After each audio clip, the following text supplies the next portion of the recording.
Dylan Brock finds himself encased within a cocoon of symbiotes. As snarling faces surround him, the resonating voice of Knull instructs him that the moment has arrived.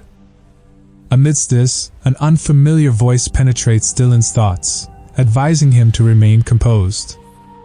In response, Dylan vehemently commands the voice to vacate his mind. Momentarily disoriented, Knull clarifies his lack of intention to harm Dylan. Knull reveals that Dylan was created by his defiant offspring to be an instrument of his demise. Gleefully highlighting the failure of their endeavors and the downfall of Earth's defenders, Knull's confidence swells. Concurrently, the voice inquires whether Dylan can hear it, to which Dylan mentally affirms his perception.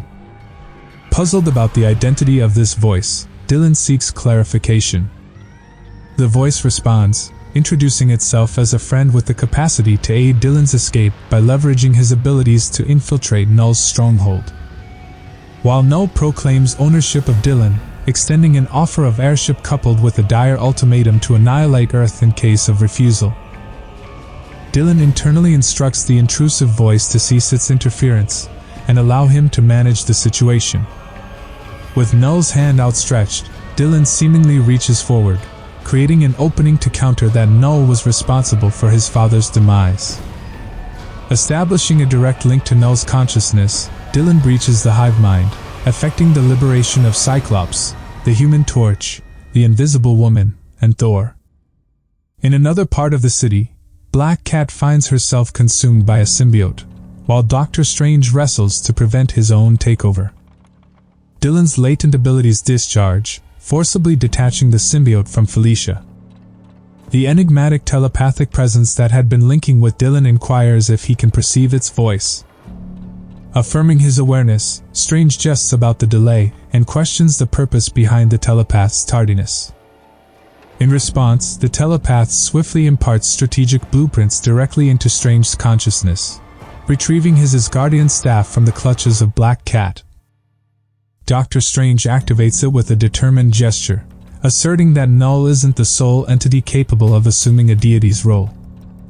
The telepath establishes a connection between Strange, the Invisible Woman, the Human Torch, and Cyclops. Clear directives are issued, commanding them to harness their complete capabilities in order to corral the swarming symbiotes toward the heart of Manhattan. Cyclops discards his visor, allowing raw energy to surge forth, while the Invisible Woman generates a formidable wave of force through her charged force field. Simultaneously, the Human Torch unleashes a blinding Nova Blast, and Doctor Strange channels a torrent of divine magic.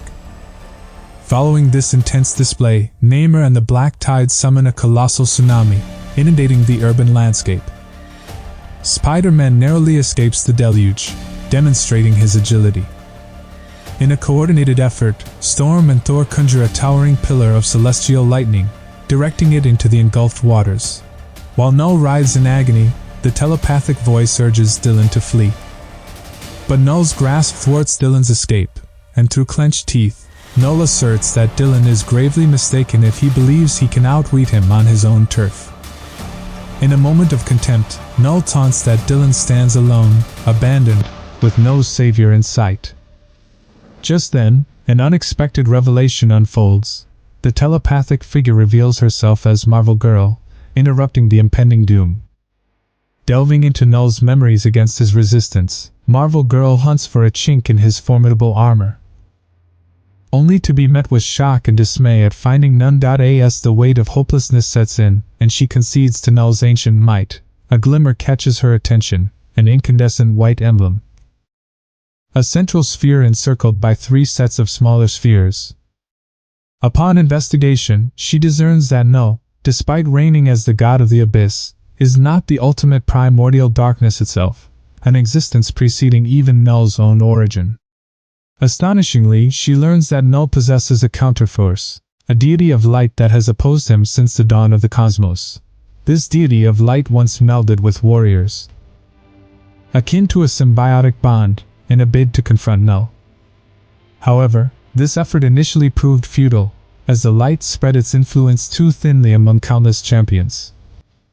After a devastating slaughter of the augmented godly army, the light adopted a new strategy: to fuse with a singular entity at a time, conferring the power necessary to combat the encroaching darkness. Overwhelmed by this revelation, Marvel Girl's strength falters, and she collapses into Cyclops' embrace. Through stammering words, she reveals that the God of Light remains imprisoned, held at bay by the symbiotic barrier that Knull erected around the Earth. Arriving within Earth's orbital expanse alongside Hyojin and Mjolnir, the Silver Surfer employs telepathy to reassure Jean Grey. He confidently conveys his ability to guide the God of Light past Knull's barrier, assimilating its essence within himself and traversing the sentient abyss.